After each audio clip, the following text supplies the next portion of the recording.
At this time, we'd like to change our direction just a little bit to honor and recognize the efforts of those who are working to keep our community safe. I'm going to turn this portion of the event over to Wayne County Mental Health Authority and GDAC. So please welcome Dr. Carmen McIntyre, Tom Watkins, and Kate Kahn-Parrott to the stage.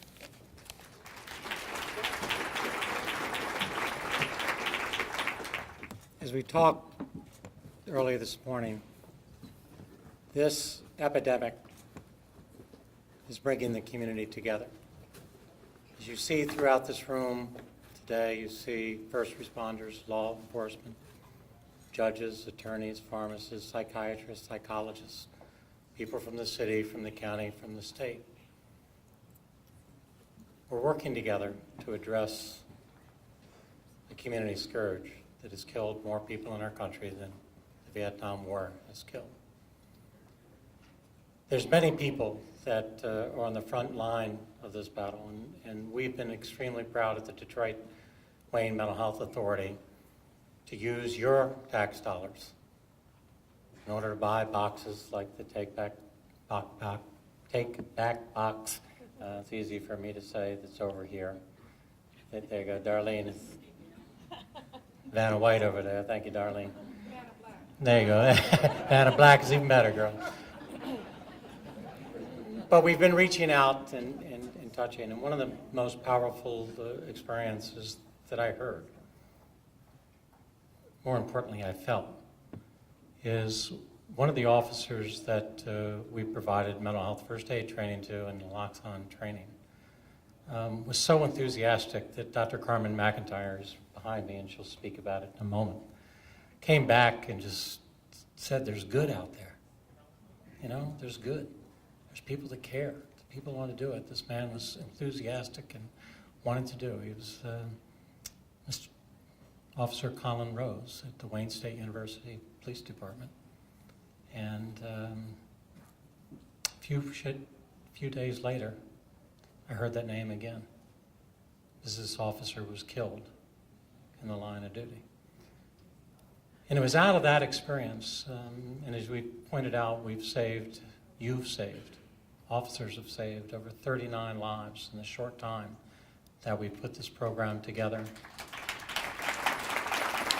39 lives and lots of families that are touched. And so what we want to do, and I'm going to ask Captain Saunders to come up here and to accept this on behalf of the family, but let Dr. McIntyre speak about this in a very personal way. Dr. Carmen McIntyre, our Chief Medical Officer, a good friend and a great colleague. Dr. McIntyre.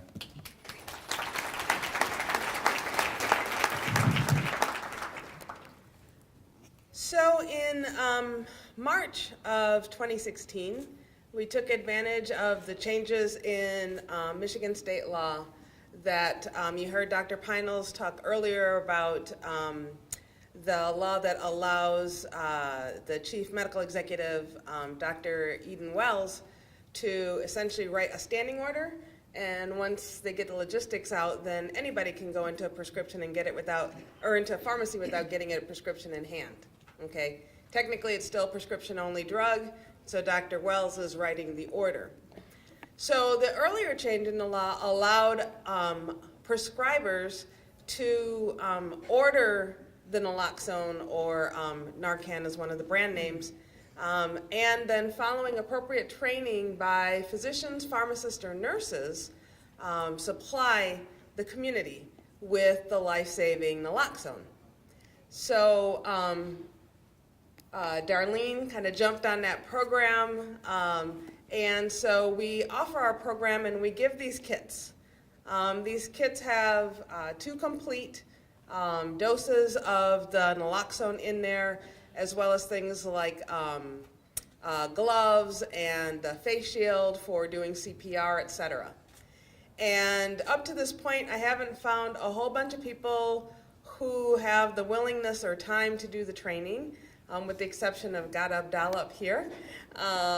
So I've been doing the majority of trainings. At this point in time, we have done approximately 29 trainings in the community. We've given out over 1,800 of these kits. And we were doing this in 3 phases. We started off with first responders because they're coming across people, car accidents where people are passing out in the car, in work sites and people are calling the police, et cetera.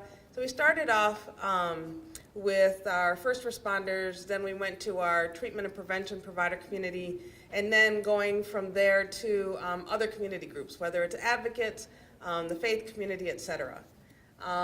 But we started off with primarily policing bodies, and Darlene had the great idea of taking this to campus police. So we've been doing Wayne State University, University of Detroit Mercy, et cetera. And the classes have been great, but you know, if any of you teach, you know that in any class you're going to have some that are there because they were forced to be there.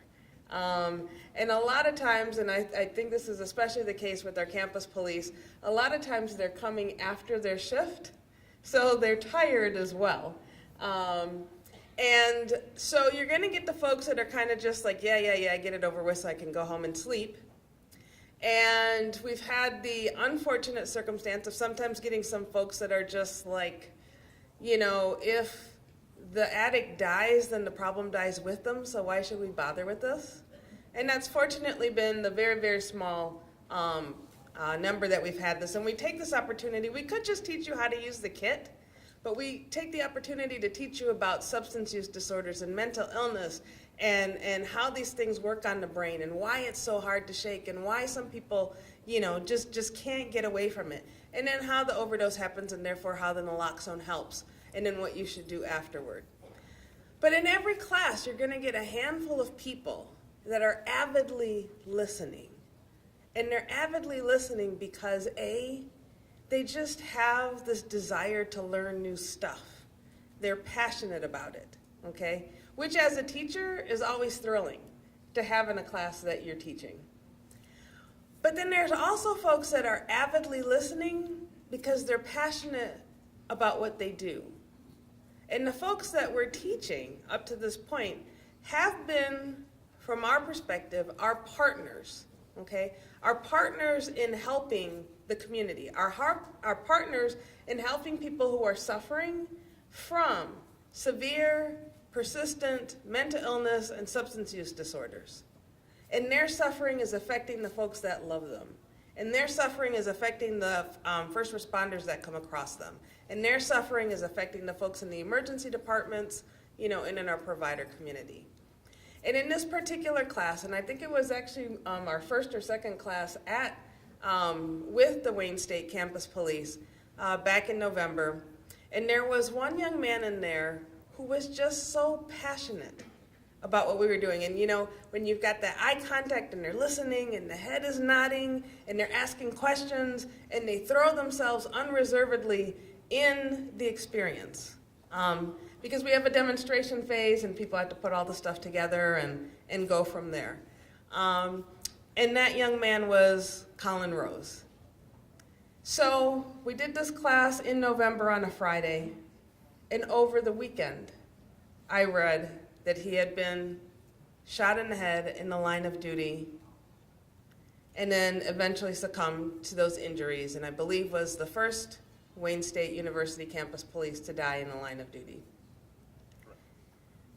In the class, my part of the class is maybe an hour and a half. But when I read it, I felt like a long-term friend had passed. Something about that young man created an instant connection.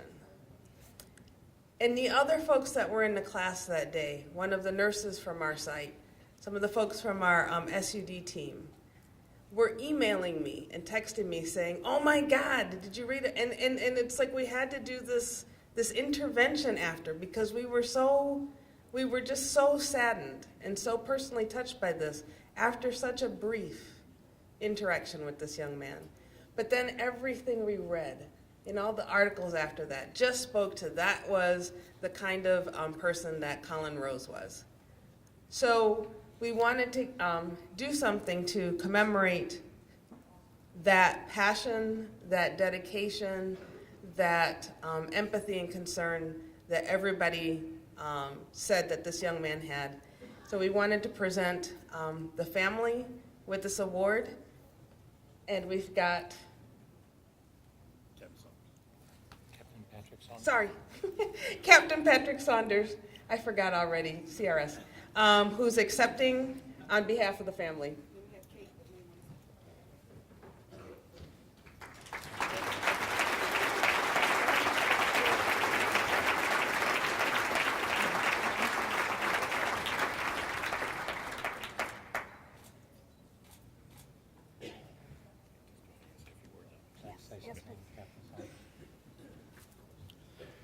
Well, it's my honor to come and receive this for Colin. They summed his life up very well. Unfortunately, the family couldn't be here. They're in Washington, D.C. for Police Week this week, where his name was put on the National Memorial. But proud to say our department actually, after this training, we've used it twice, both saves, so the program's working. Each of our officers has 2 kits, but we really appreciate the partnership and them honoring Colin. He was a great officer, and it still hurts the whole department, but we try to kind of live up to his standard now. So, thank you.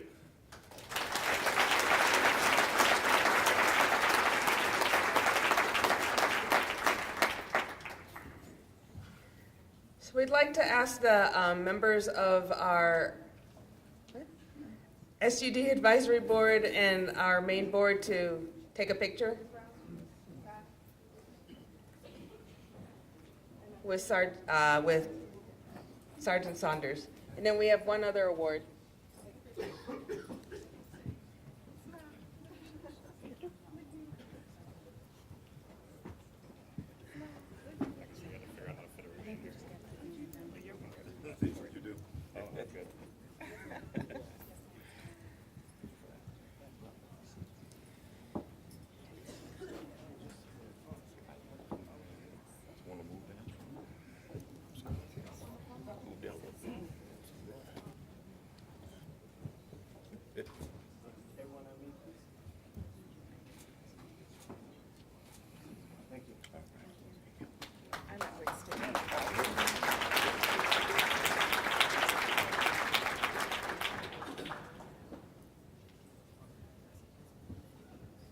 So that award was going to the family of Colin Rose, and then we'd like to start a tradition of giving out the Colin Rose Memorial Award to, I guess, folks that are kind of exemplifying that same degree of commitment, passion, and empathy for the population that we serve. So, as I said, we started this program in March of 2016. At this point, we've done the 29 trainings. We have distributed over 1,800 of our kits. Very early adopter.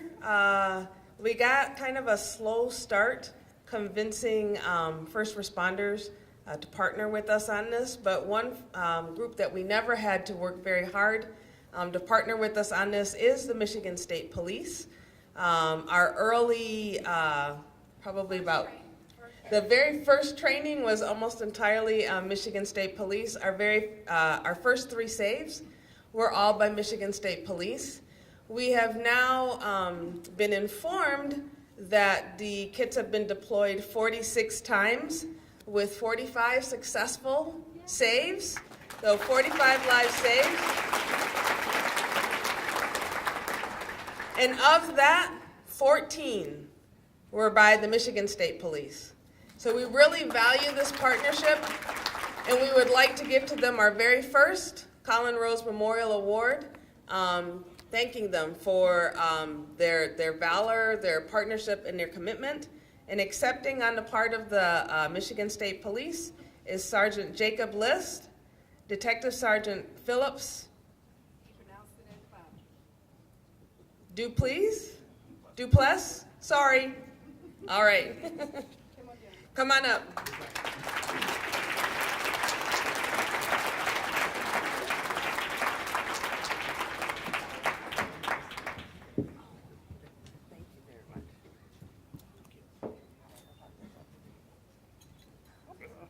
Broke it already.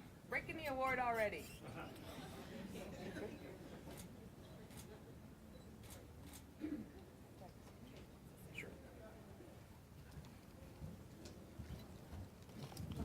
Good morning. My name is Sgt Lewis. I've been with the state police for almost 17 years. Just about a year ago when we started receiving these kits, people were getting trained on them. We were deploying them to our cars. And I would say to date, we probably have 75 to 80% of our cars all have kits in it. That's because probably 80% of our posts have been trained in it. I've personally administered naloxone 6 times on 6 different people. It varies in range from being in the inner city to being on 94 in Dearborn. We have crashes where one of our first things that we need to do on our assessment is look for signs of heroin overdose, because we're thinking maybe it's a head injury, the naloxone's administered, and the person wakes up, and it changes our whole scope of our investigation of a crash. We're very thankful to have these in the car. I know the troopers are enthusiastic. I would say they not look forward, but they if they hear of somebody down, they're seeing who can get there and maybe be able to use their kit. So there's definitely some enthusiasm to use it. Unfortunately, it's for an overdose, but at least it's good for the people that are out there. Again, I'd like to thank you guys for this award. I will pass it on to our post, and thank you very much.